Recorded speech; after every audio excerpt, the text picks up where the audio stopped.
안녕하세요. 누나랑 놀자입니다. 오늘 여러분께 소개해드릴 책은요, 김기태님의 무분별의 지혜입니다. 삶의 갈림길에서 읽는 신신명 강의라고 되어 있는데요. 본문에 들어가기 전에 신신명에 대해서 먼저 읽어드리겠습니다. 승찬은 중국 남북조 시대와 수나라에 걸쳐 살았던 사람으로서 나이 40이 넘도록 심한 풍지를 앓고 있었다. 풍질은 문둥병을 가리키는데 이로 인해 그는 차마 눈뜨고 볼 수 없는 몰골을 하고 있었다. 사는 것이 너무 괴로웠고 하루를 넘긴다는 것이 너무 힘들고 고통스러웠다. 그는 자신이 무슨 죄를 지어 이런 병을 잃게 됐는지 알고 싶었다. 어느 날 승찬은 중국 선불교의 제2대 조사인 해가 스님의 명성을 듣게 되었다. 해가는 달마대서로부터 법을 이어받아 당시 여러 지방을 돌아다니며 설법하고 있었다. 승찬은 속이는 마음으로 한 걸음에 달려가 해가를 만났다. 고통이 찌든 얼굴에 더러운 옷차림을 한 그는 해가를 만나자마자 이름도 밝히지 않은 채 절박하게 그의 발 아래 엎드리며 말했다. 스님, 저는 지금 이렇게 문둥병을 앓고 있습니다. 해가가 조용히 물었다. 그래서?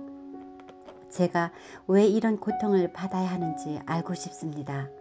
해가는 난데없이 나타난 승찬을 아무런 말 없이 극히 내려다보기만 했다. 해가가 말이 없자 승찬은 다시 물었다. 도대체 제가 무슨 죄를 지었길래 이런 고통을 겪고 있는 겁니까? 그러자 해가는 부드럽게 말했다. 그 죄를 나에게 가져오너라. 내가 그것을 없애주마. 잠시 침묵이 흘렀다. 승찬이 다시 입을 열어 말했다. 죄를 찾아보아도 찾을 수가 없습니다. 해가가 빙긋이 웃으며 말했다. 그렇다면 내 죄는 다 없어졌다. 찾을 수도 없는 죄에 묶여 헛되이 고통받는 일은 이제 그만하라. 그 말에 승찬은 크게 깨쳤다. 그 순간 그는 갑자기 자신을 평생 무겁게 짓누르던 고통으로부터 벗어나 영원한 자유를 얻게 된 것이다. 그날 이후 승찬의 병은 점점 나았고 출가하여 승려가 되었다. 몇 년 뒤 그는 해가로부터 법통을 이어받아 중국 선종의 제3대 조사가 되었다.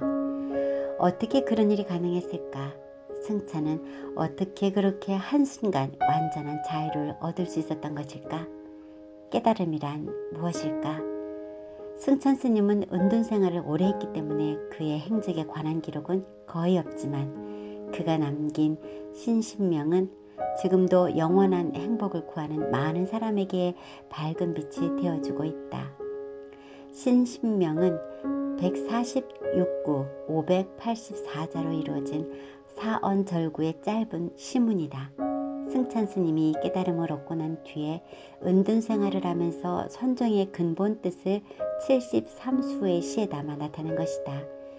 600자도 되지 않는 작은 소품이지만 신신명에는 선의 요체가 잘 나타나 있어 중국의 불법이 전래된 이후로 문자로서는 최고의 문자라는 찬사를 받고 있으며 선종의 역사에서 가장 유명한 선시 가운데 하나로서 초기부터 널리 읽히며 사람들에게 많은 영향을 끼쳤다. 이제 본문으로 들어가 보겠습니다. 첫 번째 챕터인데요. 제목은 지극한 도는 어렵지 않으니 오직 가려서 택하지만 말라. 지도문안 유혐간택입니다. 며칠 전에 있었던 일이다. 거실 천장에 있는 십자형 형광등이 자꾸만 깜빡거리고 불이 잘 들어오지 않아 형광등 중앙에 달린 스위치 줄을 몇 번 잡아당겨 보았다. 그런데 너무 세게 당겼는지 그만 줄이 뚝 끊어져 버리는 게 아닌가. 자세히 살펴보니 형광등 본체 안에 있는 스위치와 줄을 연결하는 고리의 매듭이 풀어진 것 같았다. 천장에서 형광등을 떼어내 덮개를 벗겨보기로 했다. 그런데 아무리 이곳저곳을 살펴봐도 덮개를 벗겨낼 수는 있는 자그마한 나사구멍 하나 보이지가 않았다. 하는 수 없이 형광등과 스위치 줄을 들고 집 가까이 있는 조명등 가게에 가서 그것을 내보이며 말했다. 사장님, 이 스위치 줄 매듭이 풀어져서 다시 연결하려고 하는데 아무리 해도 덮개를 벗겨낼 수가 없네요. 그러자 주인은 빙그레 웃으며 말했다. 아저씨가 못하는 걸 내가 어떻게 합니까? 에이, 그래도 사장님은 이런 조명기구에는 전문가가 아니십니까? 그제야 주인은 재미있다는 듯 미소 띤 얼굴로 일자 드라이버를 공구통에서 쓱 꺼내더니 형광등 본체 뒷면에 아주 자그맣게 나있는 틈에 갖다 대고 약간 힘을 주어 눌렀다. 그러자 거짓말처럼 너무나 쉽게 덮개가 벗겨지면서 스위치 줄을 연결할 고리가 나타나는 것이 아닌가. 형광등은 조립식으로 되어 있어 드라이버로 나사를 돌려서 조이거나 하지 않아도 분리와 조립이 아주 쉽고 간단했다. 그것을 본 내가 무척 새로운 사실을 발견한 듯 놀라워하면서 나도 모르게 약간 큰 소리로 말했다. 이렇게 간단한 것을 몰랐군요. 그러자 가게 주인은 또 한 번 빙그레 웃으면서 이렇게 말했다. 알고 나면 아무것도 아닌데 모르게 되면 그렇게 어렵고 힘이 드는 법이지요. 그 말을 듣는 순간 나는 무릎을 탁 치며 말했다. 맞아요. 도라는 것도 마찬가지랍니다. 정말 그렇다. 승찬 스님이 이 신신명의 첫머리에 분명하고 힘있게 말하고 있는 것처럼 지극한 도는 어렵지 않다. 오죽하면 세수하다가 코만지기라는 말로써 그것을 비유하고 있을까. 세수하면서 코에 손이 닿지 않는 사람이 어디에 있겠는가. 도를 깨닫기란 그만큼 쉽다는 말이다. 그런데 그 쉬운 도가 조명등 가게 주인의 말처럼 알고 나면 아무것도 아닌 그것이 우리에게는 왜 그렇게 어렵고 또 깨닫기 힘든 무엇이 되어버렸을까? 그것은 도 자체가 어렵기 때문이 아니라 오히려 도에 대한 잘못된 생각이나 관념 때문이 아닐까? 도는 언제나 지금 이 순간 속에 있는데 미래의 어느 순간 속에서 찾으며 우리 안에 있는데 밖에서 구하기 때문이 아닐까? 우리가 단 한순간도 잃어버린 적이 없어서 따로 찾거나 구할 필요가 조금도 없는데도 자꾸만 애써서 찾으려고 하기에 도리어 잃어버리고 있는 것은 아닐까?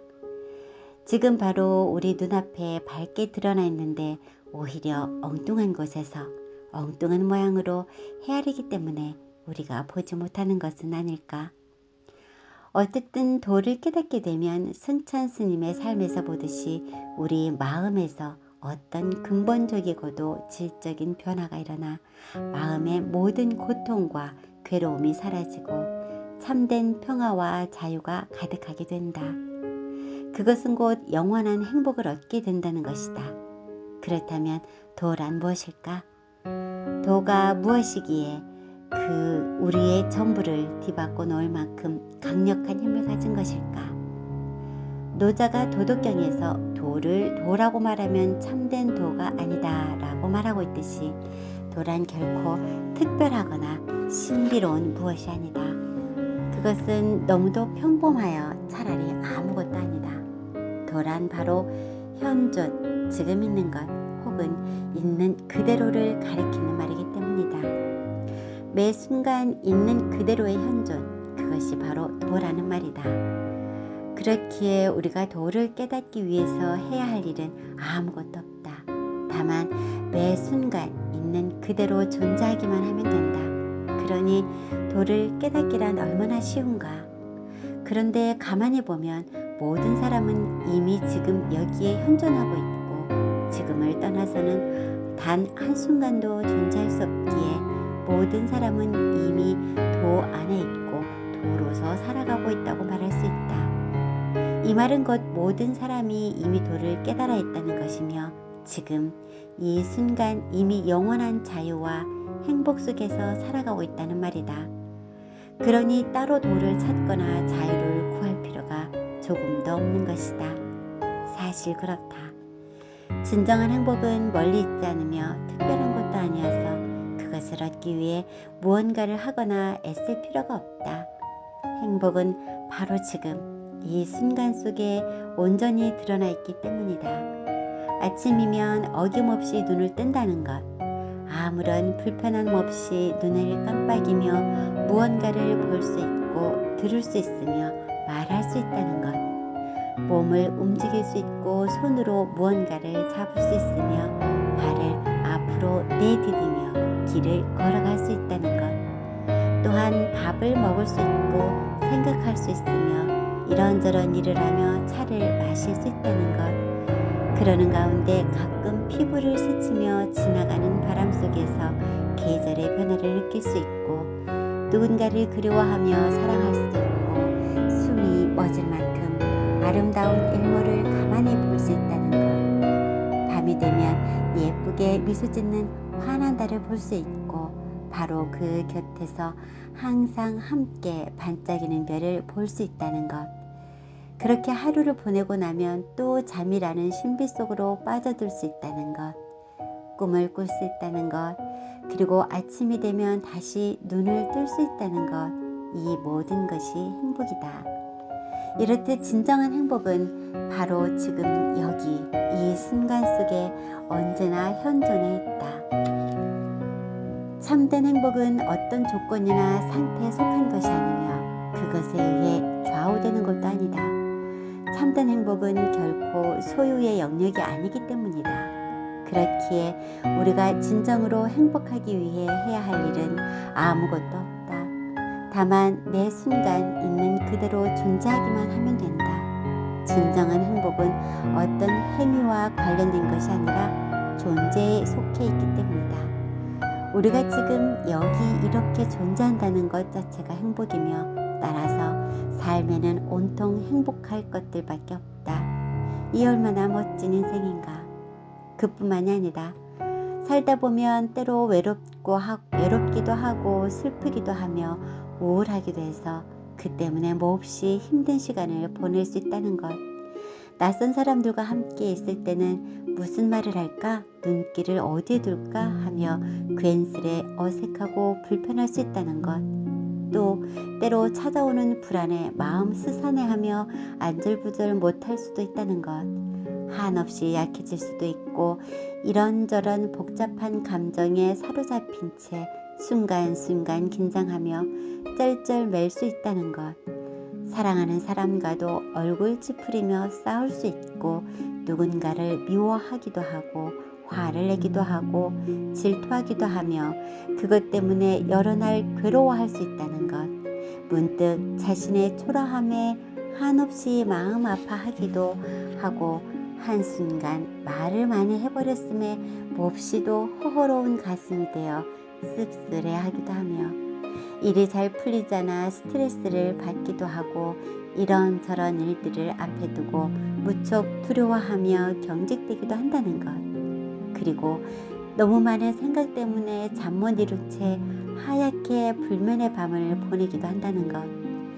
이 모든 일 또한 우리가 살아있게 경험하는 소중한 순간이요 우리 마음의 다양한 모습이며 그 하나하나가 지금 이 순간의 현재 속에서 일어나고 있기에 도 아님이 없는 것이다. 도란 다름 아닌 매 순간에 있는 그대로의 현존을 뜻하는 말이기 때문이다. 그러니 지극한 도란 얼마나 쉬운가. 우주와 그 가운데 있는 모든 것을 지으신 하나님께서는 천지의 주제시니 손으로 지은 전에 계시지 아니하시고 또 무엇이 부족한 것처럼 사람의 손으로 섬김을 받으시는 것이 아니니 이는 사람들에게 생명과 호흡과 모든 것을 친히 주시는 자이심이라. 그는 우리 각 사람에게서 멀리 떠나 계시지 아니하도다. 우리가 그를 힘입어 살며 움직이며 존재하느니라. 사도행전 17장 24절에서 28절이라는 성경 말씀처럼 우리가 이미 그 속에서 살고 있고 단 한순간도 떠난 적이 없을 뿐만 아니라 매 순간 도에 힘입어 살며 움직이고 호흡하며 존재하고 있으니 말이다. 그렇기에 따로 찾거나 얻으려 애쓰고 노력할 필요가 조금도 없는 것이다.